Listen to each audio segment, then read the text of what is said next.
ಕಲಬುರಗಿಯಲ್ಲಿ ನಡೆದ honey trap ಪ್ರಕರಣಕ್ಕೆ ಸಂಬಂಧಿಸಿದಂತೆ ಈಗಾಗಲೇ 8 ಜನ ಆರೋಪಿಗಳನ್ನು ಬಂಧಿಸಲಾಗಿದ್ದು ಪ್ರಕರಣ ತನಿಖೆ ಹಂತದಲ್ಲಿದೆ ಎಂದು ಕಲಬುರಗಿ ನಗರ ಪೊಲೀಸ್ ಆಯುಕ್ತರಾದ ಶರಣಪ್ಪ ಢಗೆ ಅವರು ತಿಳಿಸಿದ್ದಾರೆ. ನಗರದ ಪೊಲೀಸ್ ಕಮಿಷನರ್ ಕಚೇರಿಯಲ್ಲಿ ಸುದ್ದಿಗೋಷ್ಠಿಯನ್ನ ನಡೆಸಿ ಮಾತನಾಡಿದ ಅವರು, ಪ್ರಕರಣಕ್ಕೆ ಸಂಬಂಧಿಸಿದಂತೆ ದಲಿತ ಸೇನೆ ರಾಜ್ಯಾಧ್ಯಕ್ಷ ಹನುಮಂತ ಯಳಸಂಗಿ ಸೇರಿದಂತೆ 8 ಜನರನ್ನು ಬಂಧಿಸಿ ವಿಚಾರಣೆಗೆ ಒಳಪಡಿಸಲಾಗಿದೆ. ತನಿಖೆ ನಂತರ ಪ್ರಕರಣದಲ್ಲಿ ಭಾಗಿಯಾದ ಇನ್ನಷ್ಟು ಆರೋಪಿಗಳನ್ನು ಬಂಧಿಸಲಾಗುವುದು ಎಂದು ಹೇಳಿದರು. ಇನ್ನು ಇದೇ ವೇಳೆ ಮಾತನಾಡಿದ ಅವರು, ಹನಿ ಟ್ರ್ಯಾಪ್ಗೆ ಒಳಗಾದ ಸಂತ್ರಸ್ತರು ಯಾವುದೇ ಮುಚ್ಚುಮರೆ ಇಲ್ಲದೆ ದೂರು ದಾಖಲಿಸಬಹುದು, ಅದನ್ನು ಗೌಪ್ಯವಾಗಿ ಇಡಲಾಗುವುದು ಎಂದು ಹೇಳಿದರು. ತಮಗೆಲ್ಲ ತಿಳಿದಿರುವ ಹಾಗೆ ಸ್ಟೇಷನ್ ಬಜಾರ್ ಪೊಲೀಸ್ ಸ್ಟೇಷನಲ್ಲಿ ಒಂದು ಅತ್ಯಾಚಾರ ಪ್ರಕರಣ ವರದಿಯಾಗಿತ್ತು.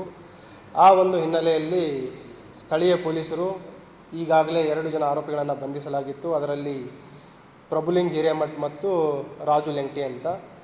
ಈ ತನಿಖಾ ಸಮಯದಲ್ಲಿ ನಮಗೆ ದೊರೆತ ಸಾಕ್ಷ್ಯಾಧಾರಗಳ ಮೇರೆಗೆ ಮತ್ತು ಕಲೆ ಹಾಕಿದ ಎವಿಡೆನ್ಸಸ್ಗಳ ಮೇರೆಗೆ ಮತ್ತು ವೈಜ್ಞಾನಿಕವಾಗಿ ದೊರೆತ ಸಾಕ್ಷ್ಯಾಧಾರಗಳ ಮೇರೆಗೆ ಐ ಟಿ ಆ್ಯಕ್ಟ್ನ ಸೆಕ್ಷನ್ಗಳನ್ನು ಕೂಡ ನಾವು ಇದಕ್ಕೆ ಅಳವಡಿಸ್ಕೊಳ್ಬೇಕಾಯಿತು. ಐ ಟಿ ಸೆಕ್ಷನ್ ಆ್ಯಡ್ ಆಗಿದ್ದರಿಂದ ಮತ್ತು ಈ ಪ್ರಕರಣದ ಗಂಭೀರತೆಯನ್ನು ಅರ್ಥಕೊಂಡು ACP ಅವರಿಗೆ ಇದನ್ನು ತನಿಖೆಗೆ ಹಸ್ತಾಂತರಿಸಲಾಗಿತ್ತು. ಮೊನ್ನೆ ದಿನ ಅವರು ಕೂಡ ಸುಮಾರು ಇದರಲ್ಲಿ ಎಲ್ಲ ಆಯಾಮಗಳಲ್ಲಿ ತನಿಖೆ ಮಾಡ್ತಾ ಇದ್ದಾರೆ ಮತ್ತು ತನಿಖೆಯ ಪ್ರಗತಿ, ಅದರ ಜೊತೆಗೆ ಬಂಧಿಸಿದ ಆರೋಪಿಗಳ ಒಂದು ಹೇಳಿಕೆಯ ಮೇರೆಗೆ, ಅದಲ್ಲದೆ ಏನು ಸಂತ್ರಸ್ತ ಯುವತಿ ಇದ್ದಾರೆ ಅವರ 164 ಸ್ಟೇಟ್ಮೆಂಟ್ ಕೂಡ ನಾವು ನ್ಯಾಯಾಧೀಶರ ಮುಂದೆ ಪಡೆದುಕೊಂಡಿದ್ದೀವಿ.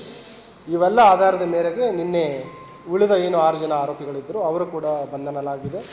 21 ಸೆಪ್ಟೆಂಬರ್ವರೆಗೆ ಅವರಿಗೆ JC ಆಗಿದೆ. ಈಗ ನಾವು ಕೆಲವು ವೈಜ್ಞಾನಿಕವಾಗಿ ತಾಂತ್ರಿಕವಾಗಿ ಮಾಹಿತಿಯನ್ನು ಕಲೆ ಹಾಕ್ತಾ ಇದ್ದೀವಿ. ಆದಷ್ಟು ಬೇಗ ಈ ಎಲ್ಲ ಆರೋಪಿಗಳನ್ನು ಮತ್ತೆ ನಾವು ಪೊಲೀಸ್ ಕಸ್ಟಡಿಗೆ ಪಡೆದುಕೊಂಡು ಹೆಚ್ಚಿನ ವಿಚಾರಣೆಯನ್ನು ಮಾಡ್ತೀವಿ. ನೋಟಿಸ್ ಕೊಟ್ಟಿತ್ತು ನಾವು ಇದನ್ನು ಸೈಮಲ್ಟೇನಿಯಸ್ಲಿ ತಮಗೆಲ್ಲ ಗುರ್ತಿದೆ, ನಾವು ವೈಜ್ಞಾನಿಕವಾಗಿ ತಾಂತ್ರಿಕವಾಗಿ ತನಿಖೆಯನ್ನು ಮಾಡ್ತಾ ಇದ್ದೀವಿ. ಯಾವುದೇ we don't want anybody to misuse law. At the same time we don't want anybody to escape from the law. ಯಾರು ಏನು ತಪ್ಪು ಮಾಡಿದ್ದಾರೆ ನಿರ್ದಾಕ್ಷಿಣ್ಯವಾಗಿ ಅವ್ರ ಮೇಲೆ ನಾವು ಕ್ರಮ ಕೈಗೊಳ್ತೀವಿ. ಆ ಒಂದು ಹಿನ್ನೆಲೆಯಲ್ಲಿ ನಾವು ವಿಶೇಷ ತನಿಖಾ ತಂಡವನ್ನು ಮಾಡಿದ್ದೀವಿ. ಎಲ್ಲ ಆಯಾಮಗಳಲ್ಲಿ ನಾವು ತನಿಖೆಯನ್ನು ಮಾಡಿ ಯಾರ್ಯಾರ ಪಾತ್ರ ಎಷ್ಟಿದೆ ಅದರ ಪ್ರಕಾರ ಅವ್ರ ಮೇಲೆ ಕಾನೂನು ಪ್ರಕಾರ ಕ್ರಮವನ್ನು ನಾವು ತೆಗೆದುಕೊಳ್ತೀವಿ. ಅದನ್ನೇ ಹೇಳಿದೆ ನಾನು, we are in the process. ಈ ಹಂತದಲ್ಲಿ ಖಚಿತವಾಗುವವರೆಗೆ ನಾನು ತಮಗೆ ಹೇಳಲಿಕ್ಕಾಗಲ್ಲ. ಎಲ್ಲ ಆಯಾಮಗಳಲ್ಲಿ ನಾವು ತನಿಖೆ ಮಾಡ್ತಾ ಇದ್ದೀವಿ. ಸೊ ಒಂದು ಕಂಪ್ಲೀಟ್ ಚಿತ್ರಣ ಬಂದ ನಂತರ ತಮಗೆ ಮಾಹಿತಿನ ನೀಡ್ತೀವಿ. ಇಲ್ಲ, ಇದರಲ್ಲಿ ಕೃತ್ಯಕ್ಕೆ ಉಪಯೋಗಿಸಿದ ವಾಹನಗಳ ಸೀಸ್ ಆಗಿದೆ. ಅದಲ್ಲದೆ ಇವರ ಏನು ಮೊಬೈಲ್ ಫೋನ್ಗಳಿದೆ ಅದನ್ನೆಲ್ಲ ವಶಪಡಿಸ್ಕೊಂಡಿದ್ದೀವಿ. ಅವುಗಳನ್ನು ನಾವು ಈಗ ಫೋರೆನ್ಸಿಕ್ ಎಕ್ಸ್ಟ್ರಾಕ್ಷನ್ಗೆ ಅದನ್ನು ನಾವು ಕಳಿಸ್ತಾ ಇದ್ದೀವಿ, ಡೇಟಾ ರಿಟ್ರೀವಲ್ಗೆ. ಸೊ ಟೆಕ್ನಿಕಲ್ ಇನ್ವೆಸ್ಟಿಗೇಷನ್ ಅನಾಲಿಸಿಸ್ ವರದಿ ಆಗಬೇಕು. ಅದಲ್ಲದೆ ನಾವು ತಾಂತ್ರಿಕವಾಗಿ ಕೂಡ ನಾವು ಅನಾಲಿಸಿಸನ್ನು ಮಾಡ್ತಾ ಇದ್ದೀವಿ. Have to wait till analysis report comes. ಎಲ್ಲ ಆರೋಪಿಗಳ ಮೊಬೈಲ್ಗಳನ್ನು ವಶಪಡಿಸ್ಕೊಂಡಿದ್ದೀವಿ. ಅದನ್ನೇ we need time to systematically and professional investigate.